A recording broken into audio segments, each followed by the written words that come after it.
right, we've been consistently discussing the devastating impact of the second wave of COVID-19 and fresh restrictions across the country, especially a more stringent version of restrictions in Maharashtra on businesses. And today we're going to turn our focus and attention to the hospitality sector and what they are going through. Remember, for travel and tourism, for hotels, this will actually be the second summer season which would be compromised and hit quite badly because of COVID-19. They went through the same cycle last year, and this is indeed an important period for the sector. What are the initial trends emerging from the restrictions? To speak on this, I'm joined now by Mr. Sanjay Sethi, the MD and CEO of Chalet Hotels, and Subhash Goyal, the Secretary General of Faith, which is the Association for Tourism and Hospitality. Thank you so much to the two of you for joining us today on the show and for this conversation. Mr. Sethi, let me just start by your initial reaction and what you have seen so far as the restrictions in Maharashtra are concerned. So, Tamanna, it's clearly early days. Good evening to everyone. We've had restrictions being imposed from yesterday. And clearly, they are very strong restrictions.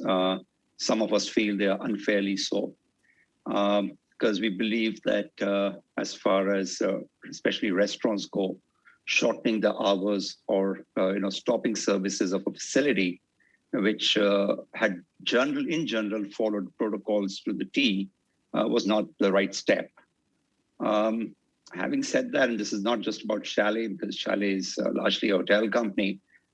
We've got to just think about the whole industry as a whole, an industry that employs 8% of the national workforce, which effectively means that 1 in every 12 people you see on the street have some sort of employment with the hospitality and tourism industry, and contributes 10% of the gross domestic product of the country.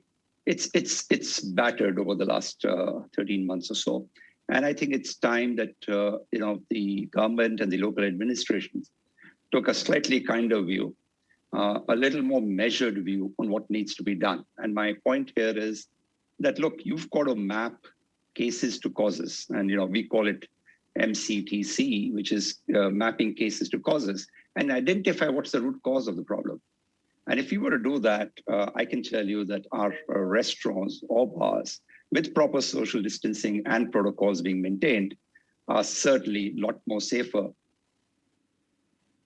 than a fully seated bus, or for that matter, a vegetable market or airport or railway station.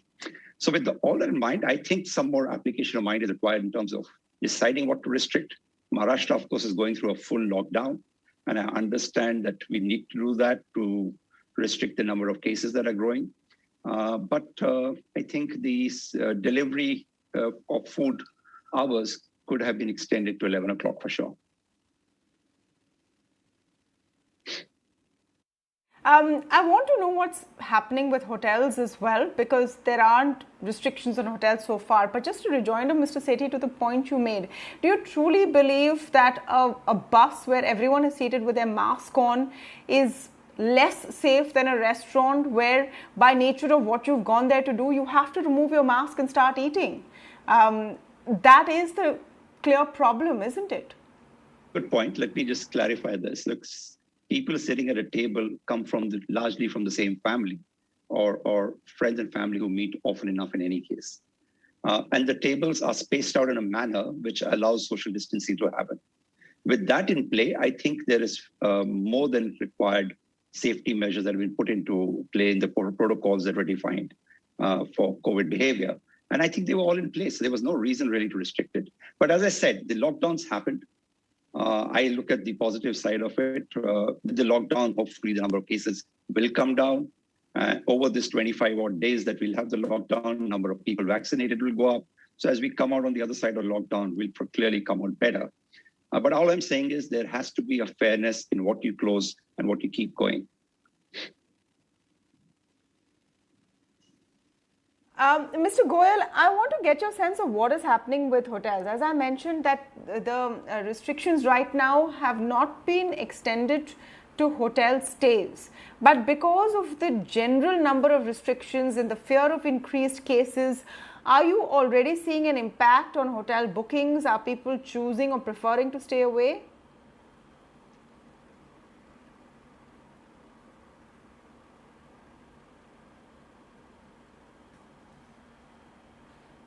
Mr. Goyal, can you hear me? Yeah, Are you asking me this question? I thought you were asking. Well, Yes. No, the question's for you. I don't understand one thing, that on one side, the government is allowing Kumbh Mela, on one side, you see political rallies taking place where thousands and thousands of people are there, and uh, hardly, 10% are wearing masks. You see, on the other side, I don't know why these restrictions are being imposed, because the solution is not imposing restrictions. The solution is in implementing the law.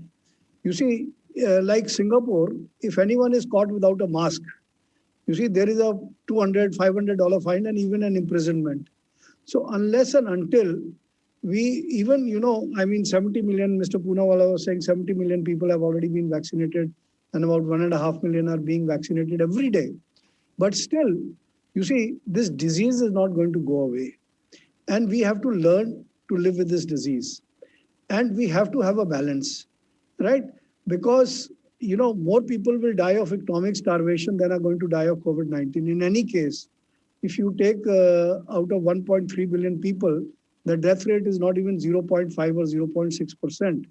So why are we creating this panic and why are we creating this terror? Yes, it's a deadly disease and we need to have all the precautions. But what is the solution? The solution is just like we go to Africa, we have a yellow fever shot.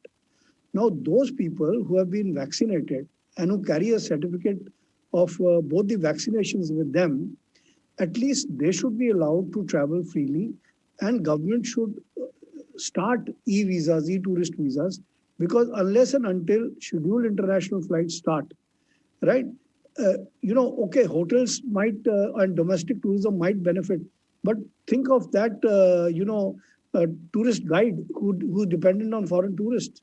Think of those people who are starving, the tourist bus coaches. Well, I get your point, but can you just give me a sense of what has been happening in the last week or so since, the cases have suddenly started to spike? Is domestic tourism also taking a hit? Because we've seen this whole trend of work vacations, COVID pandemic work vacations. There was a lot of traction reported along the Holi and the Easter long weekends. Has that trend continued, or are people staying away from that as well? Naturally, people will stay away because any lockdown situation will, the hospitality and tourism industry is the first to get affected. And it will be the last to come out of this crisis. But having said that, you see, let us find solutions. You see, there is no problem in the world which does not have a solution. The problem is that we are going through a second wave, and we God forbid, we go through a third wave or fourth wave. You see, so we need to balance everything. As rightly said, that we have to apply our mind on how best we can control this, deadly disease. And at the same time, we can also let the economy function, because the, not only 10% of the GDP or 10% of taxes, but about 75 million people in aviation, hospitality and tourism are directly or indirectly employed. And about 10 million people are out of jobs and they are dying. No one is worried about them. You see, so we need to have a balance.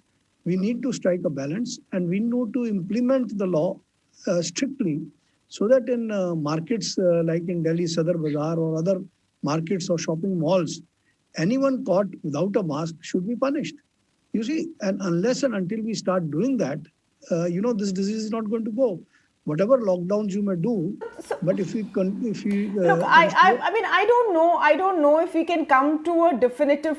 I understand the pain. I completely understand the pain. I don't know if we can come to a definitive conclusion here with the information we have, whether fines were not put into place, whether fines will be enough and restrictions were not required. We've seen some sort of restrictions time and again panning out all over the world, depending on where the cases are at that point. Mr. Sethi, I want to ask you what really have been the learnings of the last 1 year which you're putting into place now.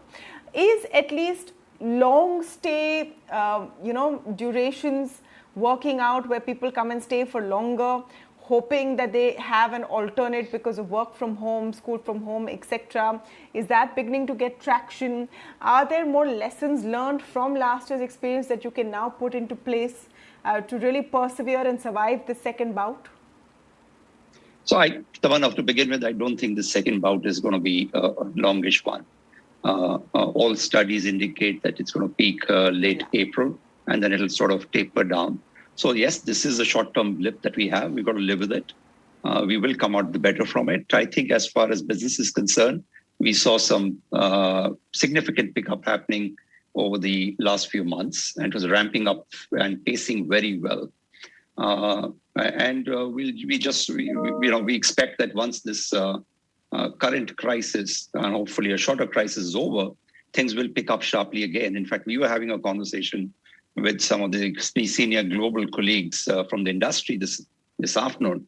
And the general opinion was that everyone's going to be surprised with the ramp up when it comes up, when things open up. I think we also need to count the positives, right? Pace of vaccination is a clear positive, both at India and global levels. We see conversations in the US and UK going on now about opening up travel, international travel included. We see corporates talking about giving timelines to start business travel. So all of those are positive. Let's look at operational re-engineering that's happened in the hotel industry over the last 13 months. And that's sort of going to hold it good for the industry to come out better of it, at least in terms of unit economics are concerned, when we do normalize and open up business. And finally, I think the support from the government on the giving us industry status, especially from Maharashtra and recently from Karnataka, are positive moves. We do expect that the other state governments will follow suit very soon. And we look forward to reopening with full strength in the next few weeks. Yeah. Okay, Mr. Goyal, I just want you to expand a little bit on your concept of vaccine passports. Maybe it's a little early days yet, because such a small proportion of the population has even got 2 doses. We are still stuck in this whole debate about below 45. But do you see this as a reality sooner than later, where vaccine passports will be the key to traveling at least all across the world? Just like for yellow fever, smallpox and other, you see there's a WHO yellow booklet. Similarly, I think ITA is working out on a travel passport of those who have been vaccinated. I think ITA is already experimenting with Singapore Airlines, and other airlines are also, and other countries are also working on a vaccine passport. So I think that is going to be the new normal. I think when you travel, there will be a small booklet attached to your passport mentioning that you've been vaccinated by a recognized vaccination center or a type of vaccine and other things. I think this is going to be a part of the new normal. And as far as the hospitality and tourism and aviation industry is concerned, I think air travel, this various science have proved that it is the safest, because the air circulates from up to down, not from left to right. So Boeing and Airbus both have made extensive studies that this is the safest form of travel. And similarly, all the hotels, all the recognized hotels in the country are very strict protocols. I think they are the safest place to go. The restaurants also, all recognized restaurants, are really maintaining a lot of hygiene and really maintaining all the protocols. You see, every state government, even the Ministry of Tourism has protocols, and all the hotels have together, there are various quality inspections taking place, health audits taking place in all the recognized hotels, restaurants, and even the transporters and tour operators, you see, all the protocols are being followed. But I think we will have to learn to live with this disease, and we will have to learn to keep improving these protocols so that the world is a safer place and we come back to normal. So here you see, we also will have to find alternatives to harsh restrictions. I will have to end this conversation here, gentlemen, because I'm out of time. But thank you so much for joining in and giving your views on how this will impact your businesses and this specific sector, which has been particularly vulnerable in the last 1 year. let's turn our attention to another important story, which will be tomorrow. Actually, the MPC meet will end. We'll hear of the monetary policy from the Reserve Bank of India. And my colleague Alex is joining me now to talk about what the ET Now poll says. What can be expected from the RBI tomorrow? The headline, of course, heading into the outcome of the Monetary Policy Committee's two-day meeting, which culminates on Wednesday, is that the status quo is expected on rates. At the same time, the accommodative stance of the MPC is also expected to be maintained. The context that we currently stand in is important to understand. A surge in COVID-19 cases since February is causing some concern that the economic recovery that we've seen in the recent past might stumble just a bit, and that is pushing forward expectations of a tightening in the monetary policy stance. That's reflected also in the cooling off of the bond yields that we've seen over the past week and a half or so. So the MPC is broadly expected to support growth.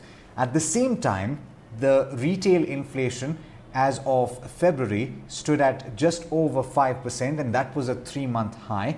It has, remember, stayed within the comfort zone of plus 4% plus or minus 2% for 3 months now, but core inflation, which removes food and fuel from the basket, has been stubbornly high, and that's something that is going to cause the RBI or the MPC some concern.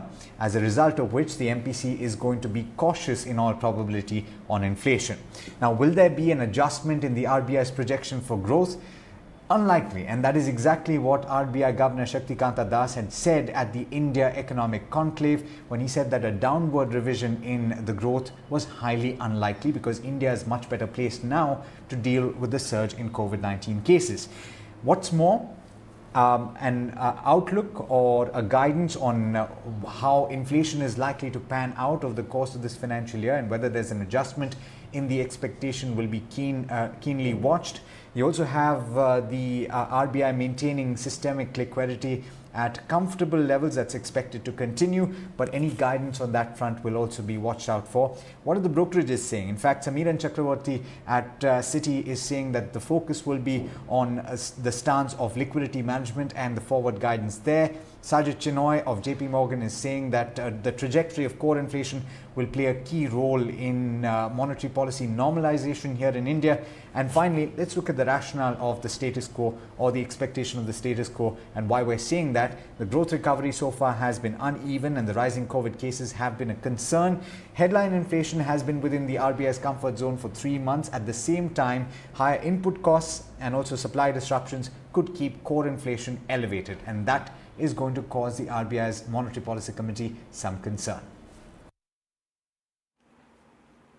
We'll take a very short break at this point, but next up, after the break, we turn our attention to the battle of 4 states and 1 union territory. Very crucial day, as all the 4 states and union territory has seen voting. Where do we stand at this point? I'm discussing that with Yashwant Deshmukh of C Voter up next.